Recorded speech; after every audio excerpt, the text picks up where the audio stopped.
Nos hemos forjado en las calles. De ahí venimos. Hay que mantener. Yo hablaría de que los procesos revolucionarios tienen una gobernabilidad dual. La gobernabilidad que se gesta en la articulación del Ejecutivo, el liderazgo revolucionario, el Parlamento, la expresión de los sectores sociales, primer ámbito de gobernabilidad, y el segundo ámbito de gobernabilidad, la relación que entablamos con las organizaciones sociales, con los sindicatos, con los barrios, con los gremios, movilizados defendiendo su revolución. Y eso es democracia. Hemos criticado la democracia fósil del norte. Eligen una vez cada 5 años y luego un puñado de 20 personas decide el destino de millones de personas. Eso no queremos, ni lo vamos a hacer, ni lo vamos a repetir. La democracia real, profunda, radical, latinoamericana es profunda participación de la sociedad en el Parlamento, en los ministerios, pero profunda participación y movilización de la sociedad en las calles para defender, para profundizar su proceso revolucionario.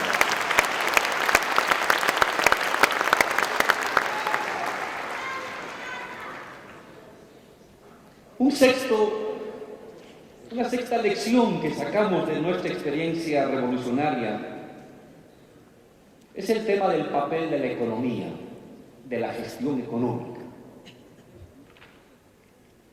Claro, y cuando uno está en gestión de gobierno, entiende la profundidad de los textos del Che, por ejemplo, cuando debatían sobre la economía en Cuba, sus debates con Charles Bettelheim, o las reflexiones de Lenin en la nueva política económica, en más vale poco pero bueno, etc. Cuando uno está en oposición, ¿qué es lo que importa? Su capacidad de movilización y su capacidad de crear ideas fuerza, articuladoras que generen un principio de esperanza social en torno a liderazgos individuales y colectivos. Eso es lo central. Uno se juega 10, 20, 30, 40, muchas veces nos morimos y algunos tenemos la suerte de vivir que todo eso se consolide en un proceso revolucionario, como hoy en América Latina. Pero eso es estar en oposición.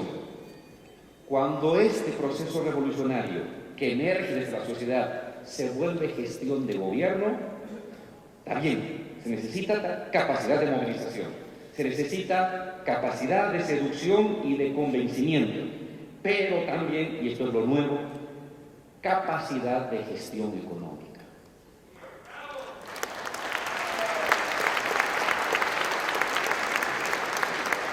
Los procesos revolucionarios latinoamericanos van a definir su destino en la economía. Porque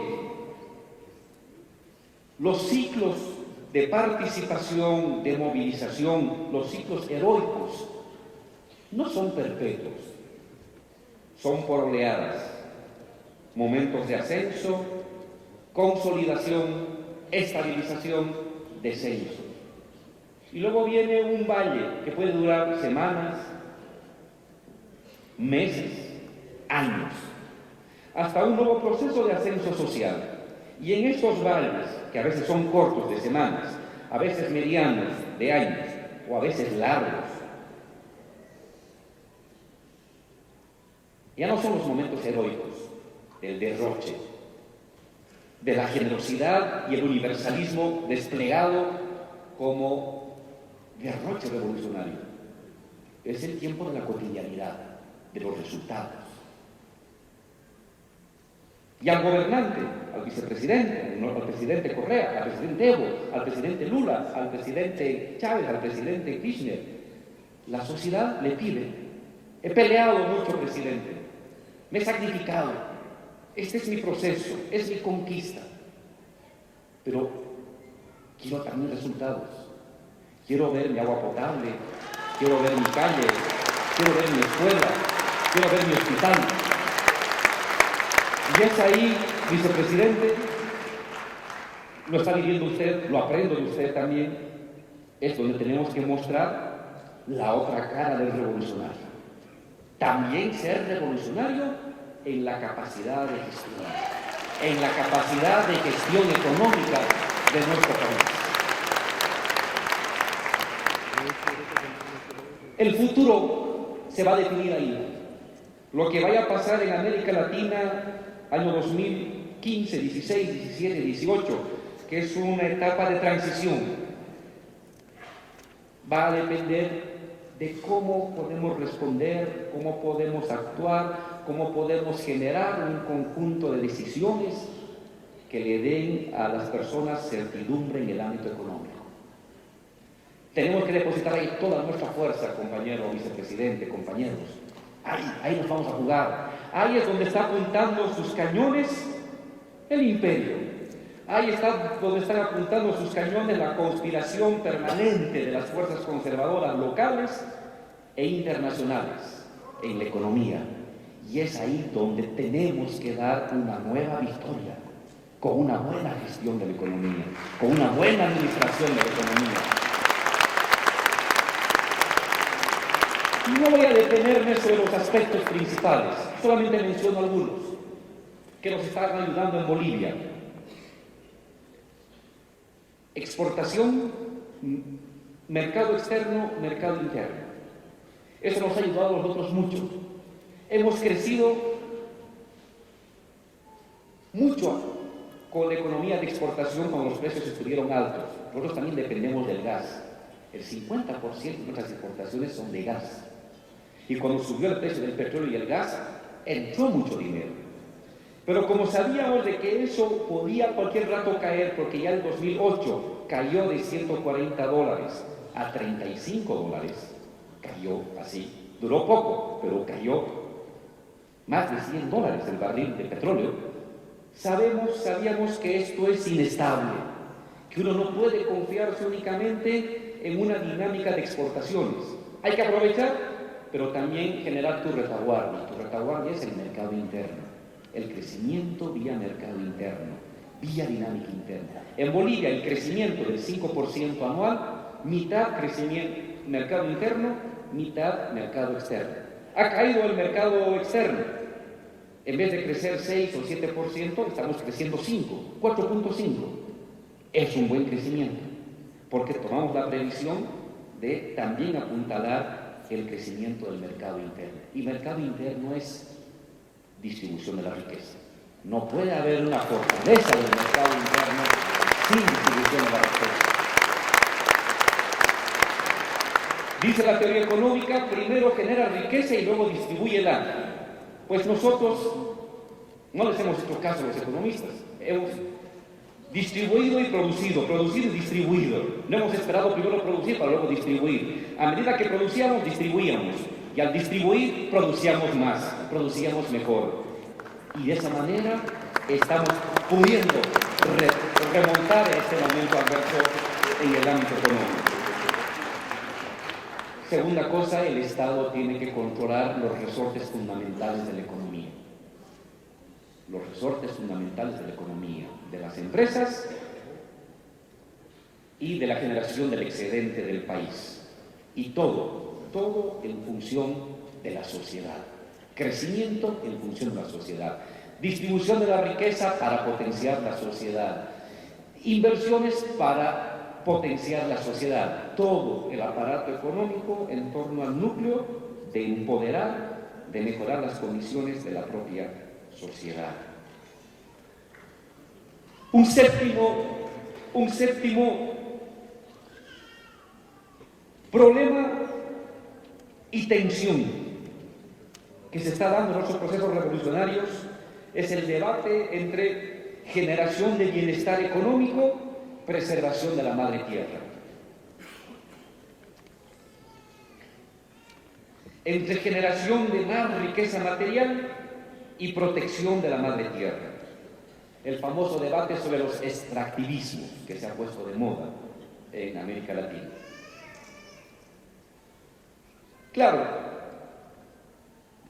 Ecuador, Venezuela, Bolivia, arrastra una herencia extractivista que en el caso de Bolivia se remonta a 1570, cuando el virrey Toledo instaura el trabajo obligatorio en el Cerro Rico de Potosí y convierte a Bolivia en un escenario de productor de materias primas que se exporta a la metrópoli. Desde entonces Bolivia y América Latina quedó definida en la distribución planetaria de tareas del capitalismo como productor de materias primas. Traemos casi 450 años de esa herencia. Es verdad, está ahí esa herencia. Igualmente, somos sociedades, las latinoamericanas, con muchos problemas de pobreza, con muchas necesidades de una población que durante décadas y siglos en la colonia, en la república, hasta el neoliberalismo, fue abandonada a su suerte. Casi nuestros países han llegado al siglo XXI con la mitad de su gente en pobreza. Uno de los continentes más pobres del mundo, comparable compitiendo con África. Muchas necesidades inmediatas, muchos requerimientos inmediatos. Tienes esa herencia, eres extractivista desde antes y tienes muchas necesidades materiales insatisfechas de las personas. Y entonces, ¿qué tienes que hacer? Producir. Producir en base a tu herencia para satisfacer las necesidades de la gente que ve en sus líderes y en su revolución la esperanza para salir de la pobreza y para acabar su miseria y abandono. Pero a la vez tenemos en América Latina raíz indígena. Todos venimos.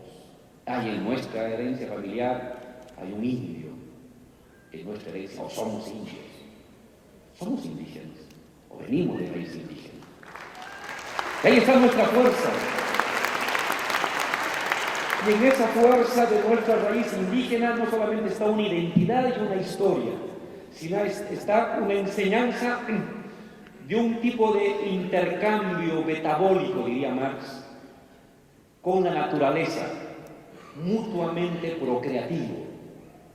Las tecnologías indígenas, la sabiduría indígena heredada en tierras bajas, en tierras altas, en la Amazonía y en la sierra, es de una tecnología productiva, de unos conocimientos productivos que siempre intentó dialogar con la naturaleza, porque la naturaleza fue concebida como un ser vivo, como un ser orgánico, y el ser humano como una prolongación orgánica de ese ser superior. Y entonces ese ser superior vivo no lo matas, porque tú dependes de él y tú eres una prolongación.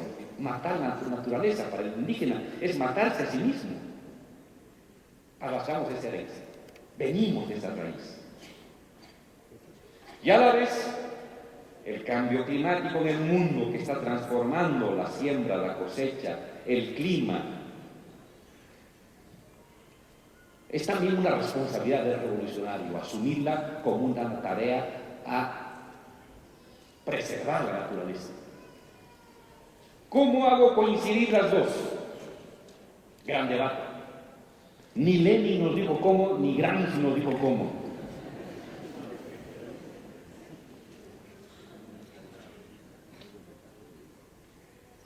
Fidel sí reflexionó sobre eso. El comandante Fidel sí reflexionó sobre eso.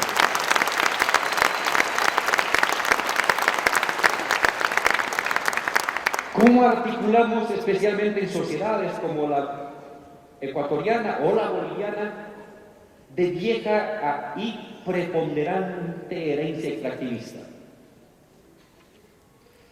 Si solo nos dedicamos a producir, no importa extractivistamente, pero para satisfacer necesidades materiales, tenemos éxito económico, tenemos resultados económicos, pero hemos abandonado una raíz comunitaria, una herencia comunitaria indígena que habilita un porvenir, porque el futuro va a ser ecológico o no va a ser el futuro.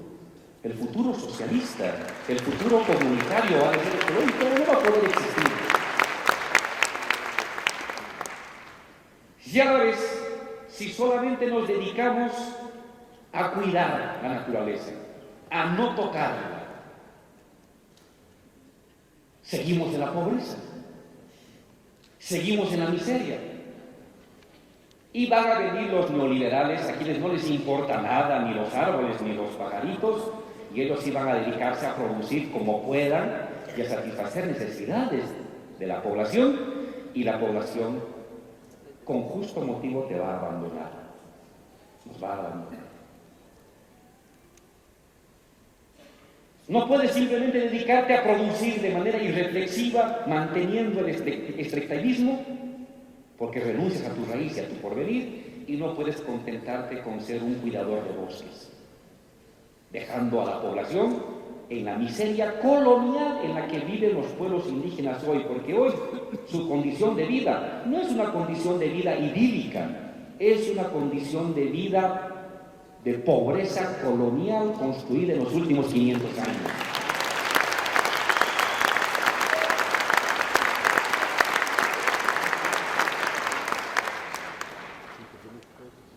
Eso es lo que nos propone el medioambientalismo colonial, yo le he llamado.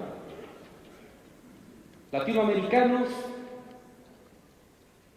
déjense de soñar con el progreso.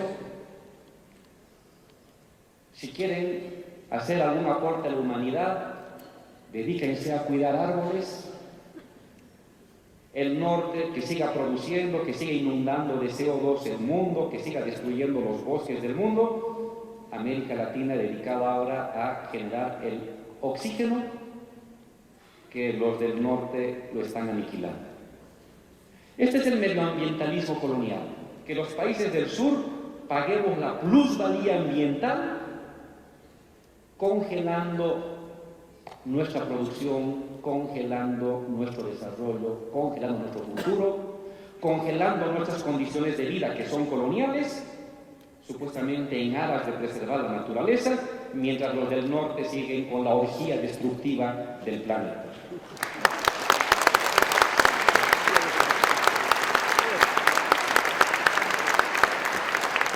Y nos atacan. Gobierno de Correa, extractivista. Gobierno de Evo, extractivista.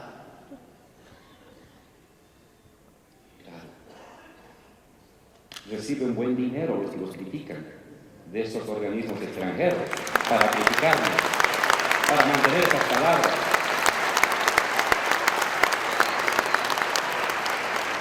Y a la larga sirven a esos intereses externos. No, señores. ¿De qué se trata? ¿Qué es lo que estamos haciendo en Bolivia y qué es lo que yo veo en distancia de lo que se está haciendo en el Ecuador, que lo considero correcto? ¿Tenemos que salir del extractivismo? Sí, tenemos que salir. Pero no se sale congelando las condiciones de producción ni regresando a la edad de piedra. Se sale del extractivismo utilizando temporalmente el extractivismo para crear las condiciones culturales, organizativas y materiales de una población que salte a la economía del conocimiento.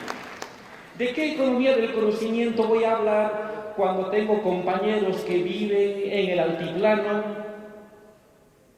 en casas de piedra, que caminan 5 horas para llegar a su colegio, que se sientan en un asiento de barro y que están durmiéndose todo el día porque no les alcanza el alimento para estar despiertos? ¿De qué economía del conocimiento se construye de esa manera?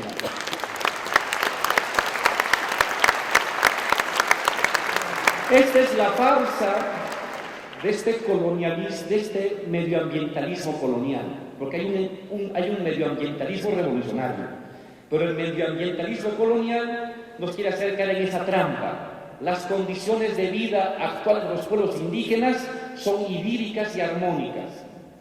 Que vayan a conocer a un niño durmiéndose porque no pudo desayunar bien, que entren a ver a la Amazonía, a ver cómo se muere la gente por picadura de víbora porque no hay ni en 5 días una atención médica.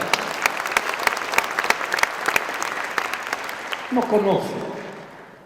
Desde sus ONGs, que ganan mucho dinero, se dedican a ver desde la ventana lo que pasa en el mundo y a resolver los problemas del mundo desde donde están. No es así. Hay que acabar con el extractivismo, sí, pero simultáneamente hay que acabar con la miseria. Y hay que utilizar las herramientas heredadas. ¿Cómo nos piden a nosotros acabar en 5 años lo que ha durado 500? Nos exigen que acabemos en 6 meses lo que ha durado siglos. No, señores, no vamos a caer en esa trampa. Los procesos latinoamericanos asumen que hay que pasar a una economía del conocimiento, a una economía industriosa, que vincule la ciencia y la tecnología contemporáneas con la ciencia y la tecnología ancestral. Vamos a llegar a eso, pero lo vamos a hacer creando las condiciones materiales, culturales y espirituales para ese tipo de economía y de sociedad, produciendo lo que hoy tenemos, temporalmente usando el petróleo, el gas, los minerales, la agricultura. Necesitamos un periodo de transición, un puente que cree las condiciones técnicas, materiales y culturales de una nueva generación capaz de superar el extractivismo. Entonces, vamos a seguir produciendo porque hay que satisfacer las necesidades materiales de la gente, pero a la vez iremos creando las condiciones para un reencuentro con la naturaleza, rescatando la tradición indígena de la relación mutuamente vivificante con la naturaleza. Extractivismo, sí, temporalmente, sí, necesariamente, hasta crear la nueva sociedad del conocimiento y de la cultura.